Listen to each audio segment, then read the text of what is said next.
ਸਰਕਾਰ ਵੱਲੋਂ ਬਹੁਤ ਵੱਡਾ ਇੱਕ ਧਮਾਕਾ ਕੀਤਾ ਗਿਆ ਵਾ ਔਰ ਇਸ ਧਮਾਕੇ ਦੀ ਜਾਣਕਾਰੀ ਕੈਨੇਡਾ ਤੋਂ ਲਵਾਂਗੇ ਔਰ ਮੇਰੇ ਨਾਲ ਦੋ ਕੈਨੇਡਾ ਦੇ ਮਸ਼ਹੂਰ ਔਰ ਐਕਸਪੀਰੀਅੰਸਡ ਲਾਇਸੈਂਸਡ ਐਡਵਾਈਜ਼ਰਸ ਸਾਡੇ ਨਾਲ ਬਹੁਤ ਹੀ ਕਾਮਯਾਬ ਕਹਿ ਲਓ ਸਰੀ ਦੇ ਵਿੱਚੋਂ ਸੰਦੀਪ ਜੈਨ ਜੀ ਐਕਮੇ ਵੀਜ਼ਾ ਸੋਲੂਸ਼ਨ ਤੋਂ ਸਾਡੇ ਨਾਲ ਨੇ। ਸਤਿ ਸ਼੍ਰੀ ਅਕਾਲ ਸਰ। ਸਤਿ ਸ਼੍ਰੀ ਅਕਾਲ ਜੀ। ਸਤਿ ਸ਼੍ਰੀ ਅਕਾਲ ਵਿਨੇ ਜੀ। ਸਤਿ ਸ਼੍ਰੀ ਅਕਾਲ। ਕੀ ਹਾਲ ਚਾਲ ਤੁਹਾਡੇ? ਹਾਂਜੀ ਬਹੁਤ ਵਧੀਆ ਸਰ। ਤੁਹਾਡਾ ਸਮਾਂ ਚਾਹੀਦਾ ਥੋੜਾ ਜਿਹਾ। ਹਾਂਜੀ ਜੀ ਮੈਂ ਦੂਸਰੇ ਮੇਰੇ ਨਾਲ ਨੇ ਮਯੰਕ ਵਾਲੀਆ ਜੀ ਜੋ ਕਿ ਕਿਊਬਿਕ ਤੋਂ ਟੈਂਜਰੀਅਨ ਗਰੁੱਪ ਤੋਂ। ਵੈਲਕਮ ਤੁਹਾਡਾ ਮਯੰਕ ਜੀ। Thank you Vinay ji. Thank you. ਇਹ ਦੋਵੇਂ ਸਾਡੇ ਪੰਜਾਬੀ ਵੀਰ ਅੱਜ ਸਾਨੂੰ ਸਮਝਾਣਗੇ ਕਿ ਸਾਨੂੰ ਇਨਫੋਰਮੇਸ਼ਨ ਦੇਣਗੇ ਕਿ ਅੱਜ ਕੀ ਨਵਾਂ ਹੋਇਆ ਵਾ ਕੈਨੇਡਾ ਦੇ ਵਿੱਚ। ਤੇ ਜੈਨ ਸਾਹਿਬ ਪਹਿਲਾਂ ਤੁਹਾਡੇ ਵੱਲ ਆਵਾਂਗਾ। ਕੈਨੇਡੀਅਨ ਇਮੀਗ੍ਰੇਸ਼ਨ ਮਿਨਿਸਟਰ ਨੇ ਕੀ ਸਾਨੂੰ ਤੋਹਫਾ ਦਿੱਤਾ ਜੀ ਵਿਸਾਖੀ ਦਾ? ਦੇਖੋ ਜੀ, ਬਹੁਤ ਵੱਡਾ ਤੋਹਫਾ ਹੈ ਸਾਡੇ। ਜਿਵੇਂ ਕਿ ਤੁਹਾਡਾ ਇੱਕ ਲੀਡਿੰਗ ਨਾਂ ਹੈ ਵਿਨੇ ਜੀ, ਪੰਜਾਬ ਤੋਂ ਤੁਸੀਂ ਬਹੁਤ ਬੱਚੇ ਲੈ ਕੇ ਆਉਂਦੇ ਹੋ, ਉਹਨਾਂ ਦੀ ਹੈਲਪ ਕਰਦੇ ਹੋ। ਜੀ ਸਰ। ਜਿਹੜੇ ਇੰਟਰਨੈਸ਼ਨਲ ਸਟੂਡੈਂਟ ਕੈਨੇਡਾ ਦੇ ਵਿੱਚ ਇੱਥੇ ਪੜ੍ਹੇ ਨੇ, ਜਿਨ੍ਹਾਂ ਨੇ ਆਪਣੀ ਪੜ੍ਹਾਈ ਕੀਤੀ ਹੈ, ਉਹਨਾਂ ਦੇ ਲਈ 40,000 ਬੱਚੇ ਨੂੰ ਕੈਨੇਡੀਅਨ ਗਵਰਨਮੈਂਟ ਪੱਕਾ ਕਰਨ ਜਾ ਰਹੀ ਹੈ। ਮਿਨਿਸਟਰ ਨੇ ਅੱਜ ਅਨਾਉਂਸ ਕੀਤਾ ਹੈ ਔਰ ਇੱਕ ਬਹੁਤ ਹੀ ਖਾਸ ਕਰਕੇ ਕਿਉਂਕਿ ਪੰਜਾਬ ਇੱਕ ਮੇਜਰ ਸੋਰਸ ਕੰਟਰੀ ਹੈ ਇੰਡੀਆ ਤੇ ਵਿਦੇਸ਼ ਤੇ ਆਪਣਾ ਬਾਹਰਲੇ ਮੁਲਕਾਂ ਤੋਂ ਜਿੱਥੇ ਕੈਨੇਡਾ 'ਚ ਲੋਕੀ ਪੜ੍ਹਨ ਆਉਂਦੇ ਨੇ। ਔਰ ਇਹ ਇੱਕ ਬਹੁਤ ਵੱਡੀ ਪੰਜਾਬ ਵਾਸੀਆਂ ਦੇ ਲਈ ਇੱਕ ਬਹੁਤ ਖੁਸ਼ਖਬਰੀ ਵਾਲੀ ਗੱਲ ਹੈ ਜੀ। ਇਹ 40,000 ਕਿੱਦਾਂ ਹੋਇਆ ਜੀ ਟਾਰਗੇਟ? ਇਹ ਜਿਹੜਾ 4 ਲੱਖ ਦਾ ਅਸੀਂ ਸੁਣਿਆ ਸੀ ਵੀ ਸਰਕਾਰ ਇੱਕ ਸਾਲ 'ਚ 4,01,000 ਬੰਦਾ ਪੱਕਾ ਕਰੂਗੇ, ਉਹਦੇ ਚੋਂ 40,000 ਨੂੰ ਪੱਕਾ ਕੀਤਾ ਜਾ ਰਿਹਾ ਜੀ। ਉਹਦੇ ਵਿੱਚ ਹਾਂਜੀ, ਕਿਉਂਕਿ ਇਸ ਤਰ੍ਹਾਂ ਹੋਇਆ ਵਿਨੇ ਜੀ, ਕਿਉਂਕਿ ਤੁਸੀਂ ਇਹ ਦੇਖਿਆ ਕਿ ਹੁਣ ਇਸ ਵੇਲੇ ਬਾਹਰੋਂ ਜਿਹੜੀਆਂ ਪੱਕੀਆਂ ਐਪਲੀਕੇਸ਼ਨਾਂ ਨੇ ਮਾਰਚ 18 2020 ਤੋਂ ਬਾਅਦ ਜਿੰਨੀਆਂ ਵੀ PR ਦੀਆਂ ਐਪਲੀਕੇਸ਼ਨਸ ਅਪਰੂਵ ਹੋਈਆਂ ਨੇ, ਉਹ ਕੋਈ ਵੀ ਬੰਦਾ ਇਹਨਾਂ ਨੇ ਕੈਨੇਡਾ ਦੇ ਵਿੱਚ ਵੜਨ ਨਹੀਂ ਦਿੱਤਾ, ਉਹਨਾਂ ਨੂੰ ਆਗਿਆ ਨਹੀਂ ਦਿੱਤੀ ਹੈਗੀ। ਹੁਣ ਇਹਨਾਂ ਦਾ ਜਿਹੜਾ ਕੋਟਾ ਹੈ ਔਰ ਇਹਨਾਂ ਨੇ 1 ਮਿਲੀਅਨ ਤੋਂ ਵੱਧ ਅਗਲੇ 3 ਸਾਲਾਂ ਦੇ ਵਿੱਚ ਮਤਲਬ ਕੈਂਡੀਡੇਟ ਪੱਕਾ ਕਰਨਾ ਸੀ। ਹੁਣ ਦਿੱਕਤ ਕੀ ਆਈ ਹੈ, ਇਹਨਾਂ ਕੋਲ ਪੱਕਾ ਕਰਨ ਲਈ ਬਾਹਰੋਂ ਬੰਦਾ ਆ ਨਹੀਂ ਰਿਹਾ। ਇਹਨਾਂ ਦੀ ਇਮੀਗ੍ਰੇਸ਼ਨ ਨੇ ਆਪਣੇ ਟਾਰਗੇਟ ਪੂਰੇ ਕਰਨੇ ਆ। ਇਹਨਾਂ ਨੇ ਪਾਰਲੀਮੈਂਟ ਦੇ ਵਿੱਚ ਇਹਨਾਂ ਦੀ ਜਵਾਬਦੇਹੀ ਹੈ ਕਿ ਇਸ ਕਿਵੇਂ ਟਾਰਗੇਟ। ਇਹਨਾਂ ਨੇ ਇੱਕ ਚੀਜ਼ ਲੱਭੀ ਹੈ ਕਿ ਵੀ ਕਿਹੜੇ ਆਕੂਪੇਸ਼ਨ ਨੇ, ਕਿਹੜੇ ਜਿਹੜੇ ਐਪਲੀਕੈਂਟ ਨੇ ਜਿਹੜੇ ਬਿਹਤਰ ਅਡੈਪਟ ਕਰ ਸਕਦੇ ਨੇ ਕੈਨੇਡੀਅਨ এনवायरमेंट 'ਚ। ਹੁਣ ਜਿਹੜਾ ਬੱਚਾ ਇੱਥੇ ਆ ਕੇ ਜਿਹਨੇ ਪੜ੍ਹਾਈ ਕੀਤੀ ਹੈ, ਇਸ ਵੇਲੇ ਕੰਮ ਕਰ ਰਿਹਾ ਹੈ, ਉਹ ਬੱਚਾ ਸਭ ਤੋਂ ਵਧੀਆ ਕੈਂਡੀਡੇਟ ਹੈ।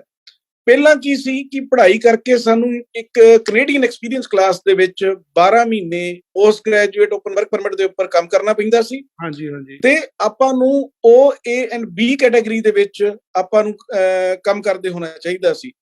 ਉਹ ਜਿਹੜੀ ਚੀਜ਼ ਸੀ ਉਹ ਗਵਰਨਮੈਂਟ ਨੇ ਚੱਕ ਦਿੱਤੀ ਤੇ ਹੁਣ ਭਾਈ ਸਾਹਿਬ 6 ਮਈ ਨੂੰ ਆਹ ਵਾਲਾ ਚੀਜ਼ ਖੁੱਲ ਜਾਣੀ ਹੈਗੀ ਆ ਤੇ 40,000 ਐਪਲੀਕੇਸ਼ਨ ਇਹਨਾਂ ਨੇ ਉਹਦਾ 5 ਨਵੰਬਰ 2021 ਤੱਕ 40,000 ਐਪਲੀਕੇਸ਼ਨ ਉਹਨਾਂ ਨੇ ਇਸ ਕੋਟੇ ਦੇ ਵਿੱਚ ਚੱਕ ਲੈਣੀ ਹੈ ਜੀ। ਚਲੋ ਸੰਦੀਪ ਜੀ, ਪਹਿਲਾਂ ਤਾਂ ਬਹੁਤ ਵਧਾਈ ਹੈ ਤੁਹਾਨੂੰ ਵੀ ਔਰ ਵਧਾਈ ਦੇ ਪਾਤਰ ਹੋ ਤੁਸੀਂ। ਮੇਰੇ ਨਾਲ ਦੂਜੇ ਸਾਡੇ ਨਾਲ ਐਕਸਪਰਟ ਨੇ ਇਸ ਟਾਈਮ ਮਯੰਕ ਵਾਲੀਆ ਜੀ। ਮਯੰਕ ਜੀ ਫਿਰ ਕੀ ਕਹਿਣਾ ਚਾਹੁੰਦੇ ਹੋ, ਕੀ ਤੋਹਫਾ ਦਿੱਤਾ? ਦੇਖੋ ਵਿਨੇ ਜੀ, ਮੈਂ ਆਪ ਇੰਟਰਨੈਸ਼ਨਲ ਸਟੂਡੈਂਟ ਰਿਹਾ ਤੇ ਮੈਂ ਬੈਚਲਰਸ ਕੀਤੀ ਯੂਨੀਵਰਸਿਟੀ ਤੋਂ। ਤੇ ਐਸ ਸੰਦੀਪ ਜੀ ਨੇ ਦੱਸਿਆ PR ਹੋਣਾ ਇੰਨਾ ਈਜ਼ੀ ਨਹੀਂ ਸੀ। CEC ਦੇ ਅੰਡਰ ਮੈਂ ਵੀ 1 ਸਾਲ ਕੰਮ ਕੀਤਾ NOCP ਤੇ ਉਹਦੇ ਬਾਅਦ ਜਾ ਕੇ PR ਦੀ ਫਾਈਲ ਪ੍ਰੋਸੈਸ ਹੁੰਦੀ ਸੀ। It was a long process. ਤੇ ਉਹੀ ਚੀਜ਼ ਇਸ ਅਨਾਉਂਸਮੈਂਟ ਦੇ ਨਾਲ ਕਾਫੀ ਜਿਹੜੇ ਪੰਜਾਬੀ ਬੱਚੇ ਨੇ ਕੈਨੇਡਾ 'ਚ ਉਹਨਾਂ ਦੀ ਬਹੁਤ ਹੈਲਪ ਮਿਲੇਗੀ ਉਹਨਾਂ ਨੂੰ। ਤੇ ਕਰੰਟ ਰੈਗੂਲੇਸ਼ਨ ਰਿਕੁਆਇਰਮੈਂਟਸ ਵੀ ਬੜੀ ਲਿਬਰਲਾਈਜ਼ ਨੇ।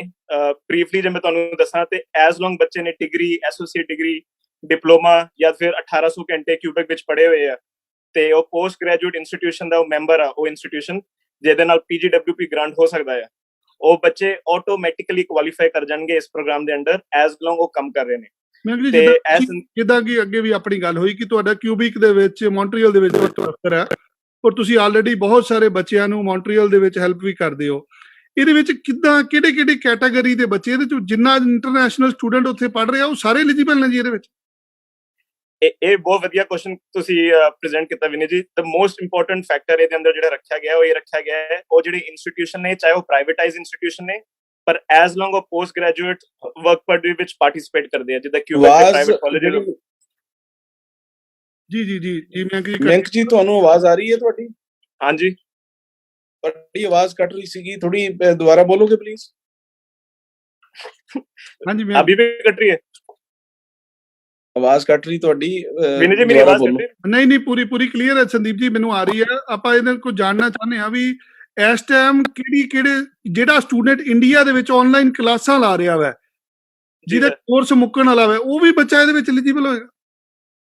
ਸਰ ਜਿੰਨੇ ਵੀ ਬੱਚੇ ਐਜ਼ ਲੌਂਗ ਉਹ Canadian post graduate work permit ਪਾਰਟਿਸਿਪੇਟਿੰਗ institution 'ਚ ਪੜ੍ਹ ਰਹੇ ਸੀ ਤੇ ਉਹਨਾਂ ਦਾ ਮਿਨੀਮਮ ਪ੍ਰੋਗਰਾਮ 1 ਸਾਲ ਦਾ ਸੀ, ਚਾਹੇ ਉਹਨਾਂ ਨੇ ਇੰਡੀਆ ਪੜ੍ਹਿਆ ਚਾਹੇ ਉਹ ਕੈਨੇਡਾ ਪੜ੍ਹਿਆ, ਉਹ ਬੱਚੇ ਐਲੀਜੀਬਲ ਨੇ।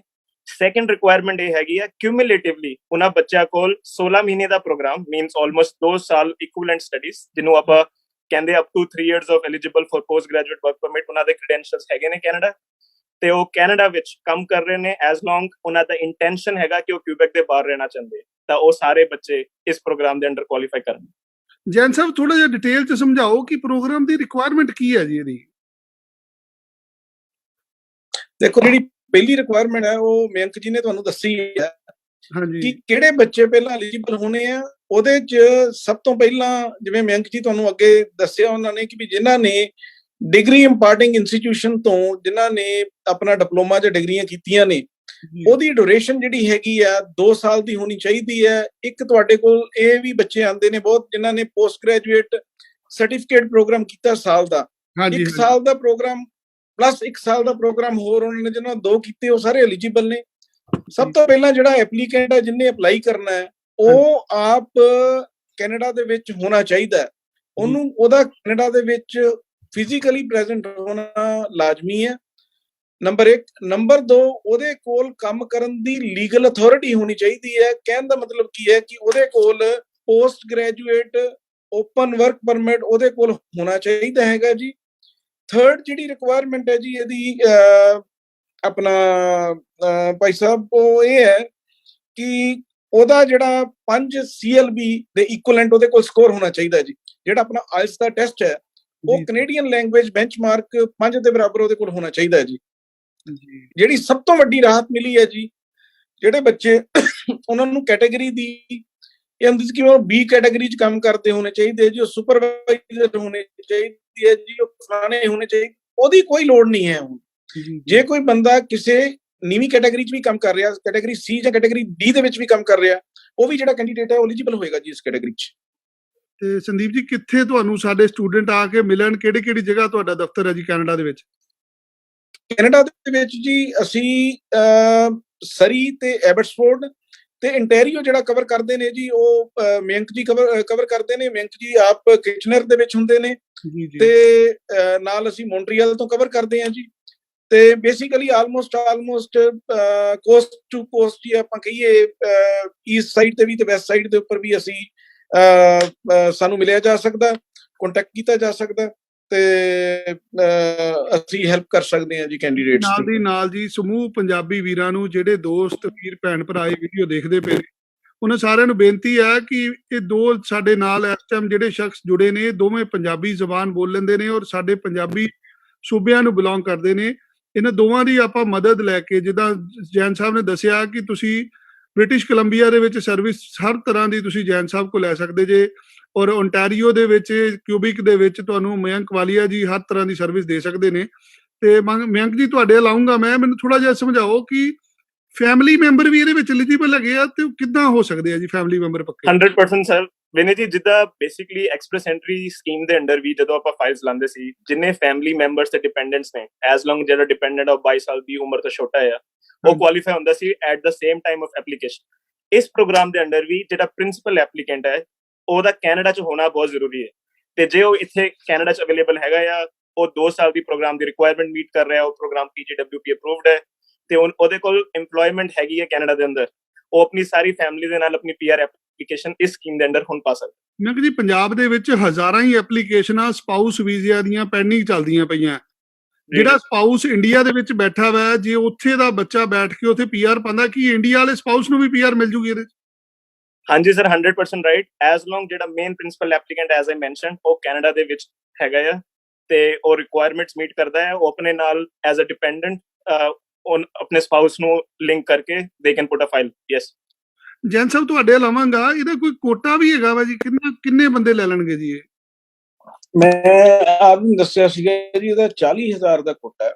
ਔਰ ਜੇ ਮੈਂ ਤੁਹਾਨੂੰ ਸਟੈਟਿਸਟਿਕਸ ਆਪਾਂ ਕਾਊਂਟ ਕਰੀਏ ਜੀ, ਮੇਰੇ ਹਿਸਾਬ ਦੇ ਨਾਲ ਇਸ ਕੈਟਾਗਰੀ ਦੇ ਵਿੱਚ ਤਕਰੀਬਨ 1.25 ਲੱਖ ਬੱਚੇ ਦੀ ਇਸ ਵੇਲੇ ਐਲੀਜੀਬਿਲਟੀ ਬਣ ਜਾਣੀ ਹੈ ਭਾਈ ਸਾਹਿਬ।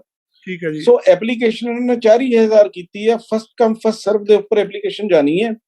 ਤੋ ਇਸ ਕਰਕੇ ਮੈਂ ਤੁਹਾਡੇ ਮਾਧਿਅਮ ਦੇ ਜ਼ਰੀਏ ਤੁਹਾਡੇ ਦਰਸ਼ਕਾਂ ਨੂੰ ਇੱਕ ਬੇਨਤੀ ਕਰਨੀ ਚਾਹੁੰਦਾ ਕਿ ਜੇਕਰ ਉਹਨਾਂ ਦਾ ਮਨ ਬਣਦਾ ਫਾਈਲ ਲਗਾਉਣ ਦੇ ਲਈ, ਜਲਦ ਤੋਂ ਜਲਦ ਜਿਹੜਾ ਹੈਗਾ ਇਹਦੇ 'ਚ ਫਾਈਲ ਲਗਾਉਣੀ ਪੈਣੀ ਹੈ। ਔਰ ਫਾਈਲ ਲਗਾਉਣ ਦੇ ਲਈ ਆਪਾਂ ਨੂੰ ਫਾਈਲ ਵੀ ਜਾਣੀ ਹੈ ਕੰਪਲੀਟ, ਕੋਈ ਬਹੁਤ ਲੰਬੀ ਚੌੜੀ ਫਾਈਲ ਨਹੀਂ ਹੋਏਗੀ, ਮੈਨੂੰ ਉਹ ਪੂਰੀ ਉਮੀਦ ਹੈ। ਕੋਈ ਬਹੁਤ ਐਕਸਟੈਂਸਿਵ ਜਿਹੜੇ ਹੈਗੇ ਆ ਇੰਪਲੋਇਮੈਂਟ ਰਿਲੇਟਡ ਡਾਕੂਮੈਂਟ ਨਹੀਂ ਲੱਗਣੇ।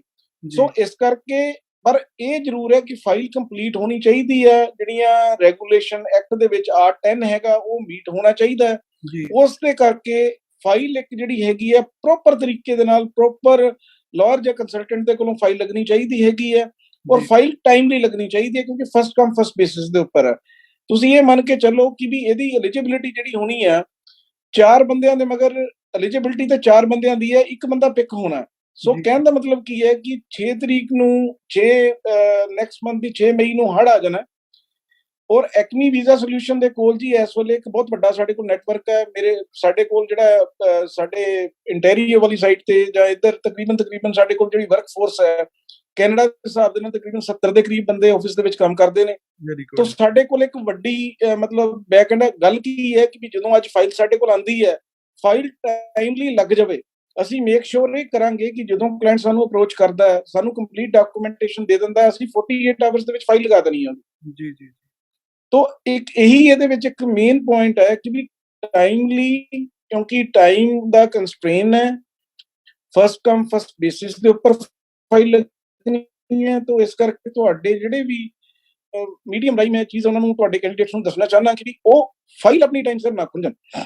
ਫਾਈਲ 6 ਮਈ ਨੂੰ ਜਦੋਂ ਹੀ ਇਹ ਚੀਜ਼ ਪ੍ਰੋਗਰਾਮ ਖੁੱਲਦਾ ਇਮੀਡੀਏਟਲੀ ਆਪਾਂ ਨੂੰ ਜਿਹੜਾ ਹੈਗਾ ਹੁਣ ਅਗਲੇ ਆਪਣੇ ਕੋਲ ਤਕਰੀਬਨ 20 ਦਿਨ ਨੇ, 20 ਦਿਨਾਂ ਦੇ ਵਿੱਚ ਆਪਣੀਆਂ ਫਾਈਲਾਂ ਨੂੰ ਕੰਪਲੀਟ ਕਰਵਾਓ ਤੇ ਫਾਈਲਾਂ ਇੱਕਦਮ ਆਪਣੀਆਂ ਲਗਾਓ। ਮਯੰਕ ਜੀ, ਮੈਂ ਤੁਹਾਡਾ ਕਿ ਅੱਜ ਦੀ ਡੇਟ 'ਚ 40,000 ਐਪਲੀਕੇਸ਼ਨ ਹੈ ਜੀ ਸਰ। ਸਟੂਡੈਂਟ ਵੇਟ ਤਾਂ ਕਰੇ ਹੀ ਨਾ 6 ਮਈ ਦਾ, ਤੇ ਇਮੀਡੀਏਟਲੀ ਤੁਹਾਡੇ ਕੋਲ ਸਵੇਰੇ ਹੀ ਆਣਾ ਚਾਹੀਦਾ ਜੀ ਬੰਦੇ ਨੂੰ। 100% ਵਿਨੇ ਜੀ। ਤੇ ਮੈਂ ਸਿਰਫ ਇੱਕ ਐਡ ਆਨ ਕਰੂੰਗਾ ਸੰਦੀਪ ਜੀ ਦੀ ਗੱਲ ਤੇ, ਜਿੰਨੇ ਵੀ ਬੱਚੇ ਨੇ ਐਸ ਸੂਨ ਐਸ ਪੋਸੀਬਲ ਜਿਹਨੂੰ ਲੱਗਦਾ ਉਹ ਕੁਆਲੀਫਾਈ ਕਰ ਰਹੇ ਨੇ, ਆਪਣਾ IELTS exam, general IELTS book ਕਰਾਉਣ ਜਾਂ ਸੈਲਫ ਐਗਜ਼ਾਮ ਬੁੱਕ ਕਰਾਉਣ, ਕਿਉਂਕਿ ਇਸ ਪ੍ਰੋਗਰਾਮ ਦੇ ਕਾਰਨ ਕਾਫੀ ਜਿਹੜੇ ਸੈਂਟਰਸ ਨੇ ਜਿੱਥੇ ਐਗਜ਼ਾਮ ਕੰਡਕਟ ਹੋ ਰਿਹਾ ਮੇ ਵੀ ਭਰ ਜਾਣਗੇ। ਤੇ ਇਸ ਓਪਰਚੁਨਿਟੀ ਨੂੰ ਅਵੇਲ ਕਰਨ ਲਈ ਐਸ ਸੰਦੀਪ ਜੀ ਸੈਡ ਸਭ ਤੋਂ ਇੰਪੋਰਟੈਂਟ ਚੀਜ਼ ਹੈ ਤੁਹਾਡੀ ਫਾਈਲ ਪੂਰੀ ਹੋਣੀ ਚਾਹੀਦੀ ਹੈ ਤੇ ਬੈਂਚਮਾਰਕ CLB 5 ਦੀ ਜਿਹੜੀ ਰਿਕੁਆਇਰਮੈਂਟ ਰੱਖੀ ਗਈ ਹੈ ਉਹਨੂੰ ਮੀਟ ਕਰਨ ਲਈ ਚਾਹੇ ਤੁਹਾਡੀ ਇੰਗਲਿਸ਼ ਬਹੁਤ ਵਧੀਆ ਹੈ, ਉਸ ਐਗਜ਼ਾਮੀਨੇਸ਼ਨ ਦਾ ਰਿਜ਼ਲਟ ਹੋਣਾ ਬਹੁਤ ਜ਼ਰੂਰੀ ਹੋਏਗਾ। ਮਯੰਕ ਜੀ, ਓਨਟਾਰੀਓ ਦੇ ਵਿੱਚ ਤੇ ਕਿਊਬਿਕ ਦੇ ਵਿੱਚ ਕਿਹੜੀ ਜਗ੍ਹਾ ਤੁਹਾਨੂੰ ਸੰਪਰਕ ਕਰ ਸਕਦਾ ਜੀ ਸਟੂਡੈਂਟ? ਕਿਤੇ ਵੀ ਕਰ ਸਕਦੇ ਹੈ। We have a team in Montreal ਤੇ in Ontario also I am present all the time. ਸਾਡਾ ਨੰਬਰ ਤੁਹਾਨੂੰ ਵਿਨੇ ਜੀ ਸ਼ੇਅਰ ਕਰ ਦੇਣਗੇ ਤੇ ਸਾਰੇ ਬੱਚੇ ਸੰਦੀਪ ਜੀ ਨੂੰ for Vancouver operations for British Columbian applicants ਤੇ ਕਿਊਬਿਕ ਤੇ ਮੌਂਟਰੀਅਲ ਲਈ ਇਸ ਨੰਬਰ ਦੇ through they can contact us. Sandeep ji, ਫਿਰ ਆਪਾਂ ਜਾਂਦੇ ਤਾਂ ਸਟੂਡੈਂਟ ਨੂੰ ਇਹੀ ਕਹੀਏ ਵੀ ਹੁਣ ਤਾਂ 20 ਦਿਨ ਹੀ ਰਹਿ ਗਏ, ਜੇ ਆਪਾਂ 6 ਮਈ ਦੀ ਵੇਟ ਕਰਾਂਗੇ ਫਿਰ ਤਾਂ ਖੁੱਲ ਜੂਗਾ ਜੀ ਮੌਕਾ ਜੀ। ਇਹ ਬਹੁਤ ਜ਼ਿਆਦਾ ਇੰਪੋਰਟੈਂਟ ਹੈ ਵਿਨੇ ਜੀ ਕਿ ਵੀ ਸਟੂਡੈਂਟ ਜਿਹੜਾ ਹੈਗਾ ਉਹ ਇਮੀਡੀਏਟਲੀ ਅਪਰੋਚ ਕਰੇ। ਜੇ ਸਾਨੂੰ ਜਿਹੜੇ ਨੰਬਰ ਤੁਸੀਂ ਸਰਕੂਲੇਟ ਕਰਨੇ ਆ ਉਹਨਾਂ ਦੇ ਉੱਪਰ ਸਾਨੂੰ ਕੰਟੈਕਟ ਕਰ ਸਕਦਾ। ਈਮੇਲ ਹੈਗੀ ਹੈ publicpolicy@acmevisa.com, ਇਹਦੇ ਉੱਪਰ ਸਾਨੂੰ ਇਮੀਡੀਏਟਲੀ ਕੰਟੈਕਟ ਕਰ ਸਕਦੇ ਆ। ਸਾਡੀ ਇੱਕ ਟੀਮ ਇਸੇ ਕੰਮ ਦੇ ਉੱਪਰ, ਇਸੇ ਕੈਟਾਗਰੀ ਦੇ ਉੱਪਰ ਸਾਡੀ ਇੱਕ ਪੂਰੀ ਟੀਮ ਲੱਗੀ ਹੋਈ ਹੈ। ਇਮੀਡੀਏਟਲੀ ਉਹਨਾਂ ਨੂੰ ਅਸੀਂ ਰਿਸਪੌਂਡ ਕਰਾਂਗੇ। ਉਹਨਾਂ ਦੀਆਂ ਫਾਈਲਾਂ ਲੈ ਕੇ ਅਸੀਂ ਜਿਹੜੀਆਂ ਹੈਗੀਆਂ ਇਮੀਡੀਏਟਲੀ ਪ੍ਰਪੇਅਰ ਕਰਕੇ 6 ਮਈ ਨੂੰ ਉਹਨਾਂ ਦੀਆਂ ਫਾਈਲਾਂ ਲੱਗਣਗੀਆਂ ਜੀ। ਇਮੀਡੀਏਟਲੀ ਉਹਨਾਂ ਨੂੰ ਕੰਟੈਕਟ ਕਰਨਾ ਚਾਹੀਦਾ। ਤੇ ਬਹੁਤ ਬਹੁਤ ਧੰਨਵਾਦ ਸੰਦੀਪ ਜੀ ਤੁਹਾਡਾ ਵੀ, ਮਯੰਕ ਜੀ ਦਾ ਵੀ। ਤੇ ਮੈਂ ਜਾਂਦੇ ਆਪਣੇ ਸਾਰੇ ਦਰਸ਼ਕਾਂ ਨੂੰ ਇਹੀ ਬੇਨਤੀ ਕਰਾਂਗਾ ਕਿ ਆਪਾਂ 6 ਮਈ ਦੀ ਵੇਟ ਨਹੀਂ ਕਰਨੀ। ਇਹ ਸਾਰਾ ਵੀਡੀਓ ਤੁਹਾਨੂੰ ਜਿਸ ਵੀ ਪਲੇਟਫਾਰਮ ਤੇ ਦੇਖਦੇ ਪਏ ਹੋ, ਇਹਦੇ ਥੱਲੇ ਤੁਹਾਨੂੰ ਮੈਂ 2 ਈਮੇਲ ਆਈਡੀ ਦੇ ਰਿਹਾ। ਇੱਕ ਮਯੰਕ ਜੀ ਦਾ ਆਈਡੀ ਹੋਏਗਾ, ਇੱਕ ਸੰਦੀਪ ਜੈਨ ਜੀ ਦਾ ਆਈਡੀ ਹੋਏਗਾ। ਤੁਸੀਂ ਜਿੰਨੀ ਜਲਦੀ ਹੁੰਦਾ ਵਾ ਦੋਵਾਂ ਕੋਲੋਂ ਅਪਾਇੰਟਮੈਂਟ ਲੈ ਕੇ ਜਿੰਨੀ ਜਲਦੀ ਹੁੰਦਾ ਫਾਈਲ ਨੂੰ ਆਪਣੀ ਨੂੰ ਤਿਆਰ ਕਰਾਓ। 6 ਮਈ ਨੂੰ ਇੱਕ ਪ੍ਰੋਗਰਾਮ ਖੁੱਲੇਗਾ ਤੇ ਹੜ ਵਾਂਗੂ ਚੱਲਣਾ ਵਾ। ਹੋ ਸਕਦਾ ਇਮੀਗ੍ਰੇਸ਼ਨ ਦੀ ਸਾਈਟ ਵੀ ਬੈਨ ਹੋ ਜਾਵੇ, ਕੋਈ ਬਲੌਕ ਹੋ ਜਾਵੇ, ਕੋਈ ਲੋਡ ਵੱਧ ਜਾਵੇ। ਤੇ ਜਿੰਨੀ ਜਲਦੀ ਹੁੰਦਾ ਵਾ ਤੁਸੀਂ ਆਪ ਦੀ ਕੁਐਰੀ ਮਯੰਕ ਜੀ ਨਾਲ, ਸੰਦੀਪ ਜੀ ਦੇ ਨਾਲ ਸੋਲਵ ਕਰੋ। ਹੋਰ ਵੀ ਸਾਡੇ ਕੋਲ ਜਿਹੜੇ ਸਟੂਡੈਂਟ ਗਏ ਹੋਏ ਆ, ਮੇਰੀ ਸਾਰੇ ਸਟੂਡੈਂਟਸ ਨੂੰ ਬੇਨਤੀ ਹੈ, ਜੇ ਕੋਈ ਸਟੂਡੈਂਟ ਕਿਊਬਿਕ ਦੇ ਵਿੱਚ ਹੈ, ਟੋਰਾਂਟੋ 'ਚ ਹੈ ਜਾਂ ਬ੍ਰਿਟਿਸ਼ ਕੋਲੰਬੀਆ 'ਚ ਹੈ, ਉਹ ਸਾਡੇ ਰਿਪਰੈਜ਼ੈਂਟੇਟਿਵ ਸਾਡੇ ਪੈਨਲ ਤੇ ਮਯੰਕ ਜੀ ਕੰਮ ਕਰਦੇ ਨੇ, ਸੰਦੀਪ ਜੈਨ ਜੀ ਨੂੰ ਅਸੀਂ ਰੈਫਰੈਂਸ ਕਰਦੇ ਹਾਂ ਸਾਰੇ ਕਲਾਇੰਟ ਦਾ। ਕਿਸੇ ਵੀ ਤਰ੍ਹਾਂ ਦੀ ਕੋਈ ਲੀਗਲ ਤੁਹਾਨੂੰ ਹੈਲਪ ਚਾਹੀਦੀ ਹੋਵੇ ਤੇ ਜੈਨ ਸਾਹਿਬ ਦੇ ਕੋਲੋਂ ਹੈਲਪ ਲਿੱਤੀ ਜਾਵੇ ਔਰ ਮਯੰਕ ਜੀ ਨਾਲ ਸੰਪਰਕ ਕੀਤਾ ਜਾਏ। ਧੰਨਵਾਦ ਮਯੰਕ ਜੀ, ਤੁਹਾਡਾ ਵੀ, ਜੈਨ ਸਾਹਿਬ ਤੁਹਾਡਾ ਵੀ ਧੰਨਵਾਦ। Thank you so much Vinay ji. Thank you. Thank you ji, thank you ji, thank you.